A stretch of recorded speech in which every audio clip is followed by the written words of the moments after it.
को बताओ, जब सीजन नहीं होता है, जब दुकान कैसी चलती है? मंदी होती है। और जब सीजन आता है तो आपको फुर्सत नहीं मिलती है। साल का एवरेज वही आ जाता है। अब 10 साल पहले का एवरेज मिलाना, 9 साल पहले का एवरेज मिलाना, ये ग्रस्त के लिए पीछे के एवरेज मिलाते रहना चाहिए। बैलेंस शीट साल भर की पीछे की देखना चाहिए कि पिछले साल क्या था, उसके साल पहले क्या था, उसके साल पहले क्या था।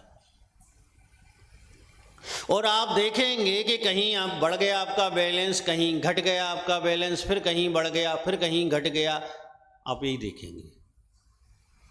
मतलब सीधी सीधी बात है, जो इस वर्ष मिलना था वो इस वर्ष, और कम मिलना था दूसरे वर्ष कम, तीसरे वर्ष और ज़्यादा मिलना था तो और ज़्यादा आ जाएगा। और यही क्रम चलता रहेगा, यही संतुलन चलता रहेगा। जब तक आपका जीवन है तब तक यही संतुलन चलता रहेगा। इसलिए आचार्य पूज्यपाद स्वामी इन गाथाओं के माध्यम से संकेत दे रहे हैं कि हमें धर्म ध्यान का पाठ बढ़ा लेना चाहिए। और इस भावना से नहीं बढ़ाना चाहिए कि दुकान चले धन आ जाए, इस भावना से बढ़ाना चाहिए कि मेरा आत्मकल्याण ठीक से हो, मेरे भव में भटकने का संतुलन बना रहे। कहीं ऐसा ना हो कि आज मनुष्य हैं, जैनी हैं और कल जाके निगोजिया हो जाएं, संतुलन पूरा बिगड़ गया।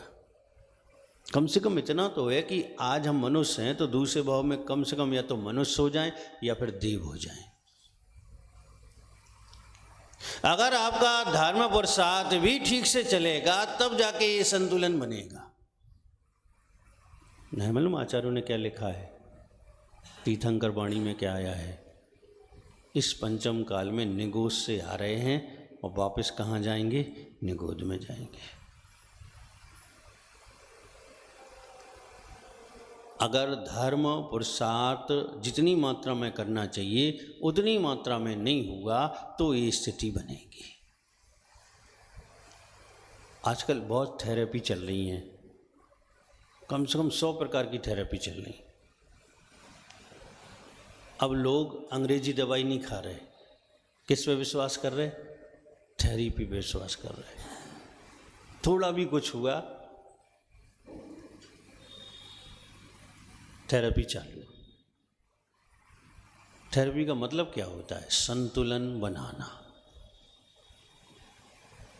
चाहे मानसिक रोग की थेरेपी हो, चाहे शारीरिक रोग की थेरेपी हो, चाहे घुटनों के दर्द की हो, चाहे वो कमर के दर्द की हो, चाहे हाथ के दर्द की हो,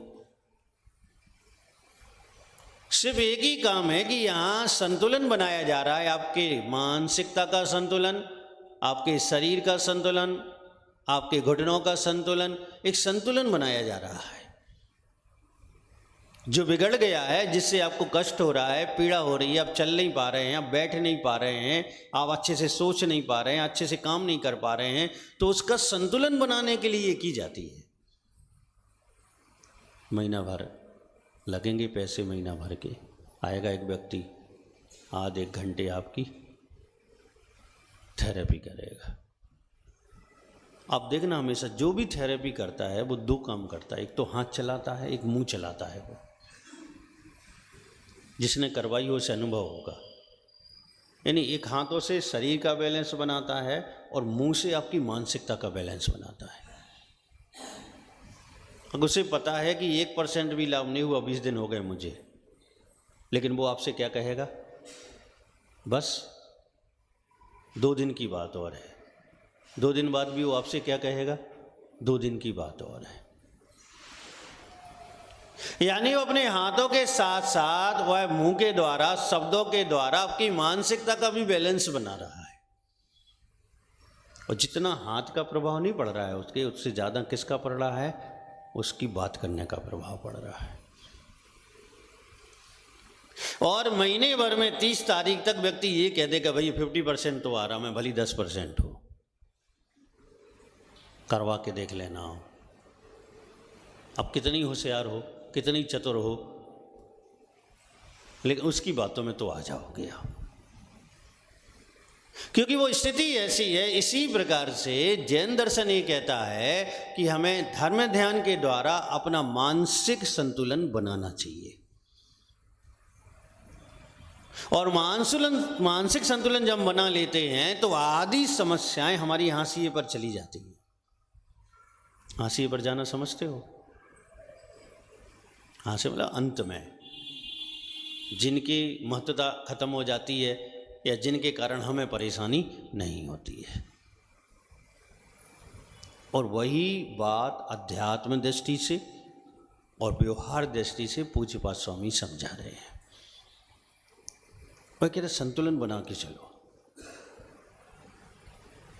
अगर दुकान पर 8 घंटा दे दिया है तो अब संतुलन बनाओ कि 20 मिनट धर्म ध्यान में सवेरे, 20 मिनट शाम को देना ही देना है। अब तुम सोचो कि हमने 9 घंटे, 10 घंटे, 12 घंटे दुकान पर दिए और 5 मिनट या 5 सेकंड हम धर्म ध्यान के लिए दे रहे हैं, तो समस्याएं कभी समाधान को प्राप्त नहीं होगी। सीधी सीधी बात है। जिससे तुम स्वार्थी हो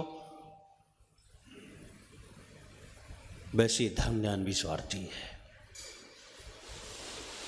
गाय को किसान अगर प्रातःकाल उसका दूध निकालता है तो फिर शाम को उसका दूध निकालता है। ऐसे नहीं कि 10 मिनट बाद फिर दूध निकालने बैठ जाए, ऐसा नहीं होता कभी। उसको खिलाना पड़ेगा गाय को और उसको समय देना पड़ेगा। और समय 6 घंटे का, 8 घंटे का वो समय दे रहा है तो संध्या काल में फिर वो दूध पालेगा। और अगर समय ही नहीं दे रहा है, 10 मिनट बाद फिर पहुंच जाए, 10 मिनट बाद पहुंच जाए, तो गाय लात मारेगी, दूध नहीं देगी। ध्यान रखना, उसके पैर चलेंगे। क्या जानते हो कि जानवर मानसिकता में नहीं आता, वो भी आता है। उसको सुबह शाम दूध देने की आदत है तो वो सुबह शाम ही दूध देगा। इसी प्रकार से हम अपराध ज़्यादा कर रहे हैं और धर्म ध्यान कम कर रहे हैं। हमारे कर्म के पूर्व कर्म के उदय ज़्यादा आ रहे हैं और वर्तमान में हम धर्म ध्यान कम कर पा रहे हैं। इसलिए समस्याओं का हम सही तरीके से समाधान नहीं कर पा रहे हैं। आचार्य महाराज कह रहे समस्याएं तो एक के बाद एक, एक के बाद एक, एक के बाद एक आनी ही आनी है। ये मान के चलो, इसमें कहीं दो मत नहीं है कि आपके जीवन में समस्याएं नहीं आएंगी। कभी छोटी आएगी, कभी बड़ी आएगी, फिर छोटी आएगी, फिर बड़ी आएगी, कभी बड़ी बड़ी ही चलती रहेगी, कभी छोटी छोटी ही चलती रहेगी। किया है तो भोगना भी पड़ेगा। किया तो हमने हंसते हंसते था,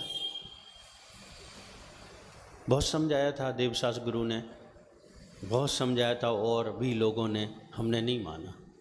जुआ खेलने वाले को आप कितना समझाते हो? आपका दोस्त, आपका मित्र, आपका भाई अगर जुआ खेल रहा हो तो आप कितना समझाते हो? सट्टेबाजी कर रहा हो तो आप कितने समझाते हो? मानता है क्या वो?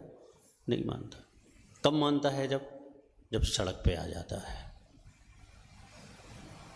पेट में खाने को नहीं बचता है तब मानता है वो। कब खेल क्या लेगा, खाने को नहीं है। ऐसे ही हमें भी पूर्वों ने बहुत समझाया गया कि ये मत करो वरना ये समस्या फिर बनेगी, ये मत करो वरना ये समस्या बनेगी, लेकिन हमने एक नहीं सुनी।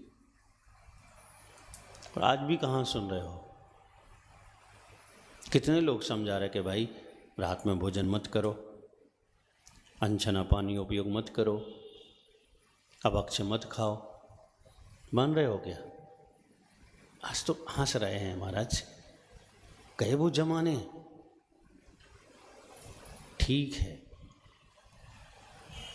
जब एक कर्म का फल प्राप्त होगा तब नहीं कह पाओगे कि गए जमाने। और तुमने किया है, तुम्हारे सामने आएगा, तुम्हें इस फल को भोगना पड़ेगा। समस्याएं तुम्हारी बनेंगी, दूसरे की नहीं बनेगी। भव्य आत्माओं, आचार्य पूज्यपाद स्वामी यही बात कहना चाहते हैं कि समस्याएं तो आती रहेंगी, आएंगी। समाधान का एक ही तरीका है कि हम धर्म ध्यान का समय बढ़ाएं। 2 सेकंड में काम होने वाला नहीं है, 2 मिनट में भी काम होने वाला नहीं है, 5 मिनट में भी कुछ होने वाला नहीं है। कम से कम 20 से 30 मिनट तो धर्म ध्यान के चाहिए, तब जाके 5 सेकंड, 1 मिनट, 2 मिनट सही तरीके से धर्म ध्यान हो पाएगा और उसका लाभ आपको बहुत बहुत मिलेगा। आप सोचो कि बस गए, चावल चढ़ाए, सिर पटका, ज़्यादा हुआ तो कलश उठाया, अभिषेक कर दिया, पूजा कर दी, आकुलता में गए, आकुलता में वापस आ गए, तो संतुलन नहीं बनेगा। समय निकालो, आराम से पहुँचो, आराम से काम करो, आराम से धर्म ध्यान करो, तो इसका फल बहुत है, बहुत है, बहुत है। आचार्य महाराज लिखते हैं कि झाड़ू लगाने का फल बहुत है, मंदिर में झाड़ू लगाने का फल बहुत है, और तुम अभिषेक करके, पूजा करके भी फल नहीं पा रहे हो। सोच लीजिए आप, अगर तुमने 4x4 की जगह में मंदिर में झाड़ू लगा दी है और मन से लगाई है, श्रद्धा से लगाई है, तो उसमें बहुत बहुत समस्याओं के समाधान करने वाला पुण्य आ जाता है।